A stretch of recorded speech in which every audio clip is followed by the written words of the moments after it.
On this Monday night, the death of a respected politician. Winnipeg MP Jim Carr honoured by political friends and foes. He's like my parliamentary dad. I used to say to him every day, "How are you feeling, Jim?" And he said, "Every day counts." The legislation he passed while ill and the tributes to his dedication as a public servant.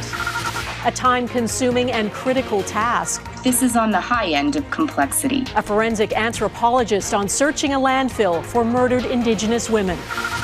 Nature and modern medicine. The consequences of climate change on prescription drugs.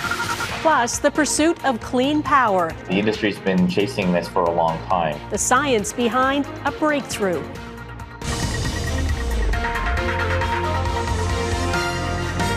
Global National with Donna Friesen. Good evening and thanks for joining us. The business of Parliament came to an abrupt halt today because of some sad news. A member of Parliament from Winnipeg, Jim Carr, has died. We often report on politicians criticizing each other. Well, today is different. Carr, who was a proud Liberal and a former cabinet minister, is being remembered fondly by politicians of every stripe.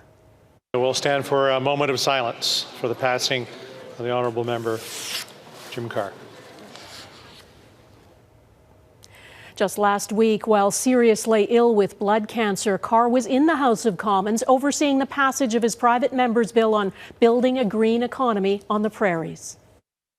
He was incredibly thoughtful and incredibly passionate about this country, about his region, about the community, dedicated to service, dedicated to a better future for all Canadians. It is the example he set, his unfailing commitment as a public servant and his efforts to build bridges rather than pick fights that Carr is being remembered for today. Mackenzie Gray has our top story tonight. Mr. Carr. It was his last act in Parliament. I declare the motion carried. Liberal MP Jim Carr lauded for having the private member's bill he sponsored pass just 5 days before he died. A rare moment for any politician, which underscored the respect MPs had for Carr. I had the honor of sitting beside Jim. He was a wonderful human being, and I used to say to him every day, "How are you feeling, Jim?" And he said, "Every day counts." A great loss for Canada, for Manitoba, for the Prairie West, for Jim's family. He's a mentor, and I said to my team, he's like my parliamentary dad. Despite our partisan differences, I've always considered a friend.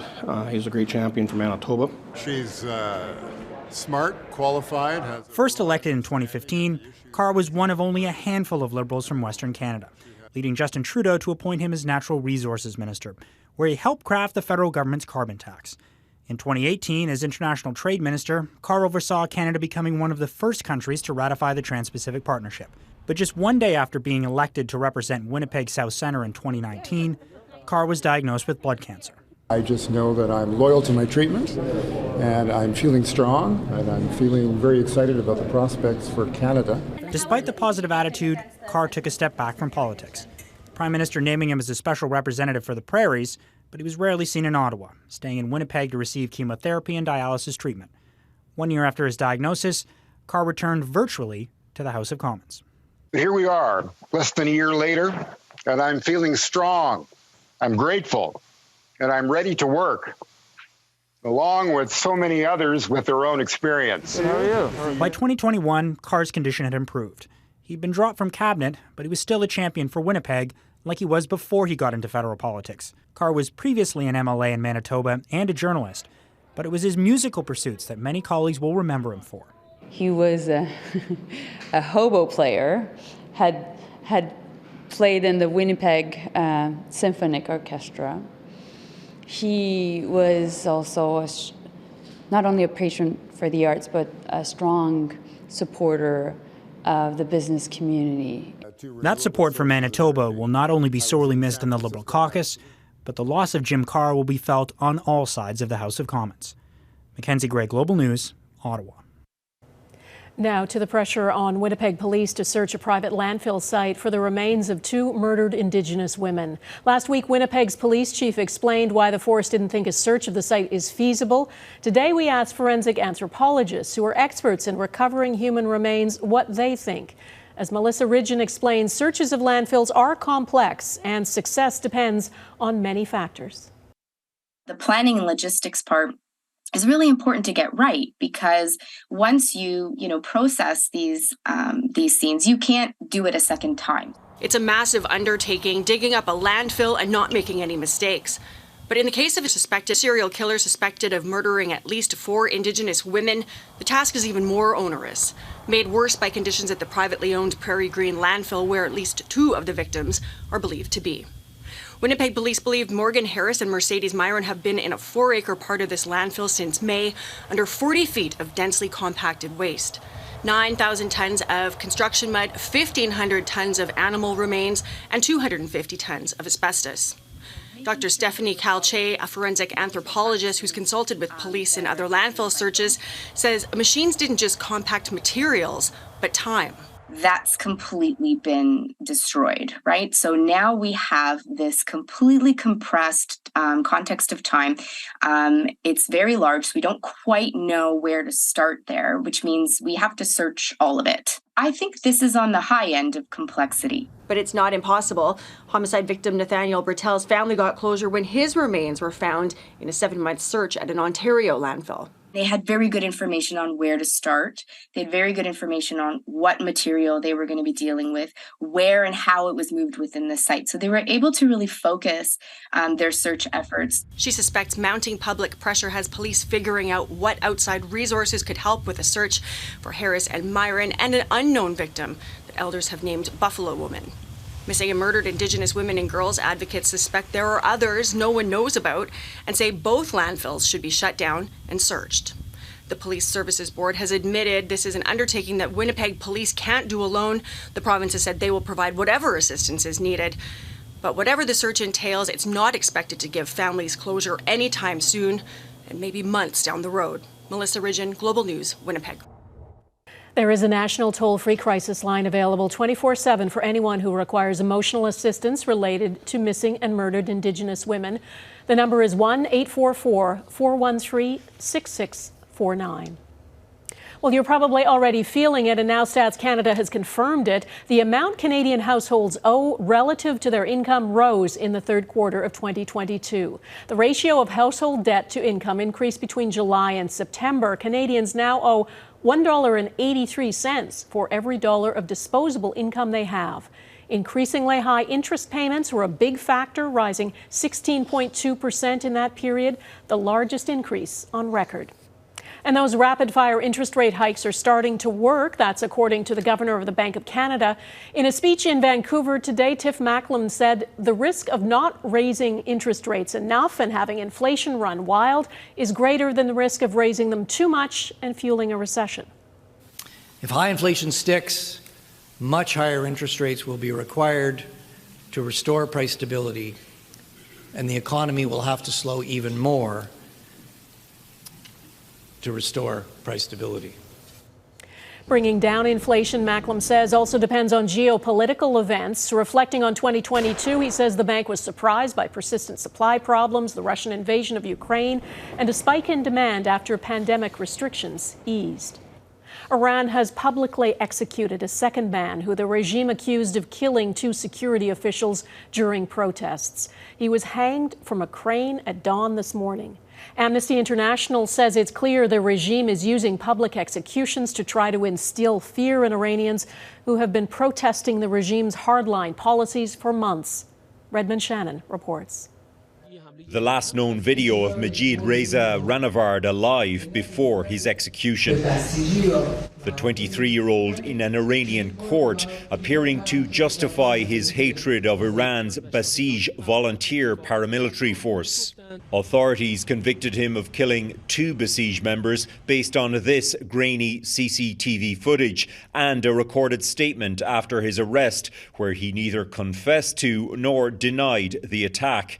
His execution was just 3 weeks after the incident and just 4 days after Mohsen Shikari was also hanged for assaulting another Basij member. These executions have taken place following sham politically motivated trial, with the authorities violating the most basic standards of fair trial. There is serious concern that he had been subjected to torture and other ill treatment. Human rights groups say almost 500 other protesters have been killed in clashes with authorities.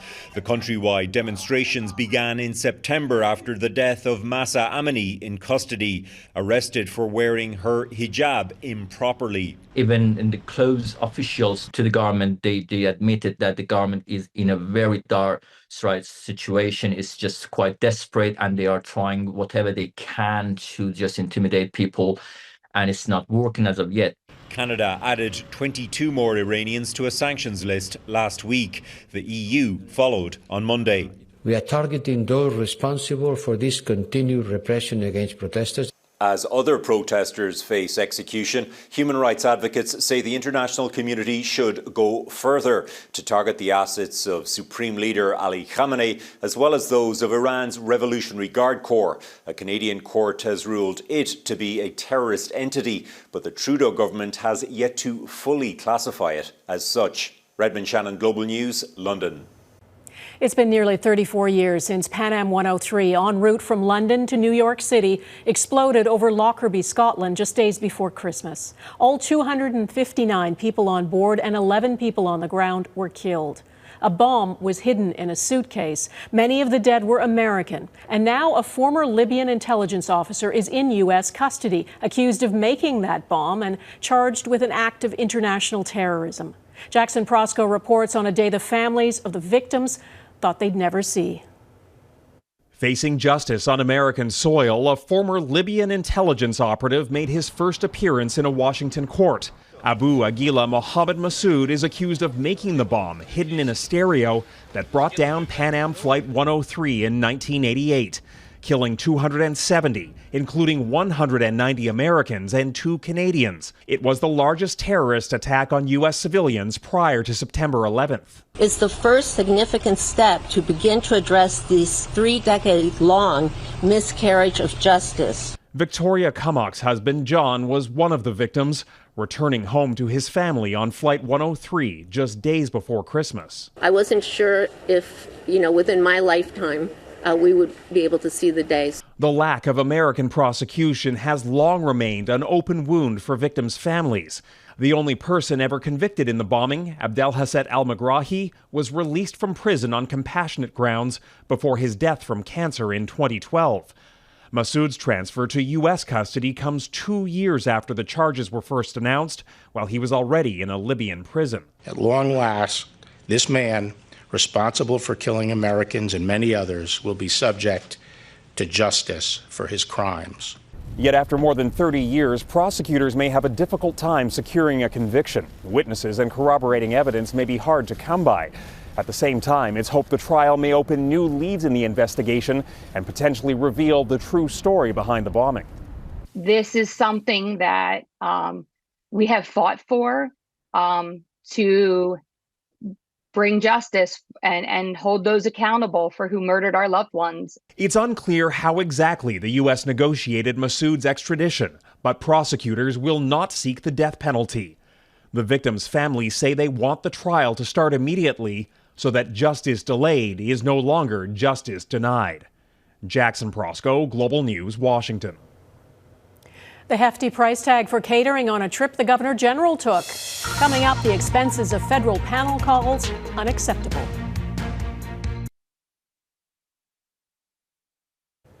The former CEO of a cryptocurrency exchange that collapsed has been arrested in the Bahamas. Sam Bankman-Fried was arrested at the request of U.S. authorities. That's according to the Attorney General in the Bahamas. The company the 30-year-old founded, FTX, was valued at $30 billion before becoming insolvent and filing for bankruptcy, leaving hundreds of investors, including some celebrities, with huge losses. The Bahamas says the U.S. has filed criminal charges against Bankman-Fried and is likely to request his extradition. Prosecutors in New York City say the indictment will be unsealed tomorrow. In Ottawa today, federal employees face questions about spending on the Governor General's trip to the Middle East in March. Much of the testimony at the House of Commons Government Operations and Estimates Committee focused on a list of things the committee calls unacceptable, including receipts for ice cubes that cost $565, $110 for 4 liters of apple juice, and $556 for lemons and limes. When questioned, the chief of protocol said new measures to avoid costs like this in the future are already in place. There will be no longer any choice of meal for passengers in the main cabin, which will produce for us significant reductions in overage. Things that would be normally part of standard international air travel, such as ice, drink garnishes, we'll be looking at all of those costs as well. The 8-day trip for 12 people cost taxpayers over $1 million. Pharmaceutical plants ahead, why preserving nature is critical to medical advancements.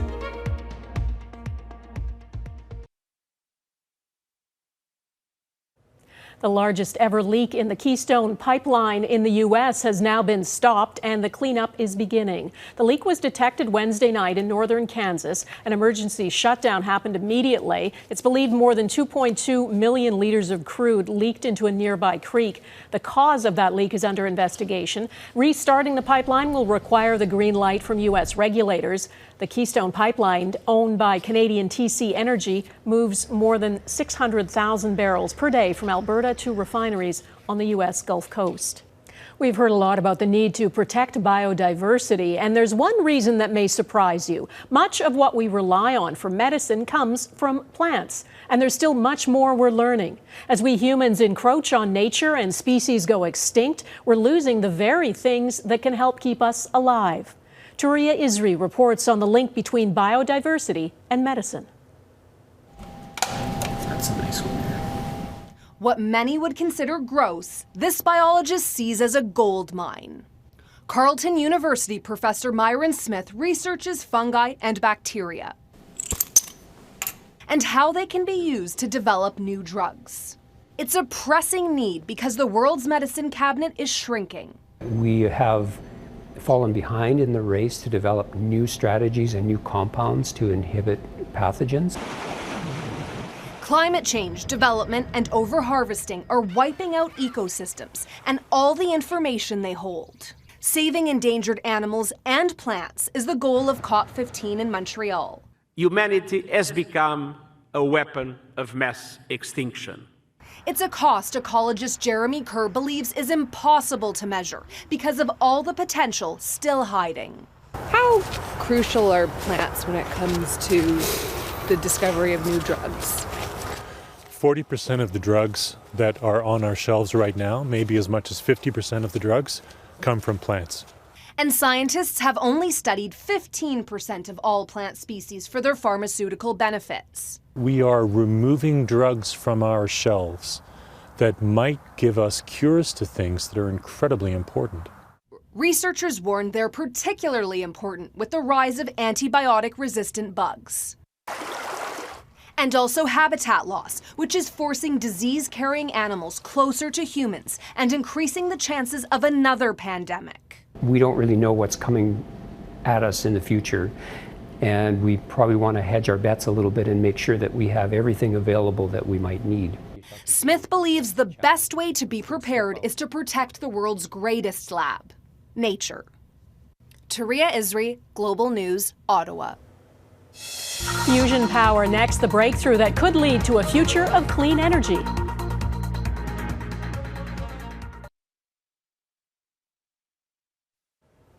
There is new hope of a breakthrough in a decades-long quest to harness nuclear fusion and produce limitless zero-carbon energy. There's lots of hype right now about what U.S. researchers are set to announce tomorrow. It's expected to be details of how they've cracked what until now has been impossible. Eric Sorensen explains what nuclear fusion is and the research underway, including here in Canada, that holds so much promise. It sounds too good to be true. Energy that is neither polluting nor radioactive. Nuclear fusion, the same energy that powers the sun and stars. Fusing atoms has been an elusive force, an unsustainable energy for scientists to replicate on Earth. Too much energy goes in for what comes out. Now, scientists at the Lawrence Livermore Laboratory in California have made a breakthrough that they will announce Tuesday. Similar work is underway at General Fusion in Vancouver, where they're pioneering plasmas to create a net energy gain. Fusion is the holy grail of energy. The industry's been chasing this for a long time. Achieving those conditions in a way that you get more energy out than what you put in is a big, important step. For about 75 years, the world has harnessed nuclear power using fission, energy that comes from splitting atoms. In fusion, atoms are joined, creating bigger atoms, also releasing energy. What difference does that make? Well, in fission, heavier atoms are needed, primarily uranium as well as plutonium, which are radioactive, and you're left with used nuclear fuel that remains contaminated for tens of thousands of years. In fusion, lighter atoms such as hydrogen can be smashed together, and what's produced are larger helium atoms, creating even more powerful energy with little or no radioactive waste. Nuclear fission energy is a legacy that Canada in particular must deal with. Ontario's Bruce nuclear plant stores more than 1 million spent radioactive bundles in huge containers, for which a permanent disposal site must still be found. The race for clean fusion power is on in labs all over the world. With its partner in the UK, General Fusion plans to build a demonstration power plant that will be up and running in about 4 years, with a full-scale commercial plant on the grid in the early 2030s. You're creating a mini sun on the Earth. And so when you're doing that inside a machine, you can imagine the damage that happens to it. You can imagine the challenges with extracting that energy and actually converting it to something useful and putting it on the grid. At one time, fusion seemed an unattainable, maybe even unnecessary pipe dream. But in the era of climate change, there is increasing awareness that clean energy solutions for future generations have to be developed now. Fusion could be a big part of that cleaner, safer future. Eric Sorensen, Global News, Toronto. And that is Global National for this Monday. I'm Donna Friesen. Tonight's Your Canada is the Canadian Museum of Nature in Ottawa. We'd love to see your festive Canada photos. Please email them to viewers@globalnational.com. Thanks for watching. Hope to see you here again tomorrow. Bye-bye.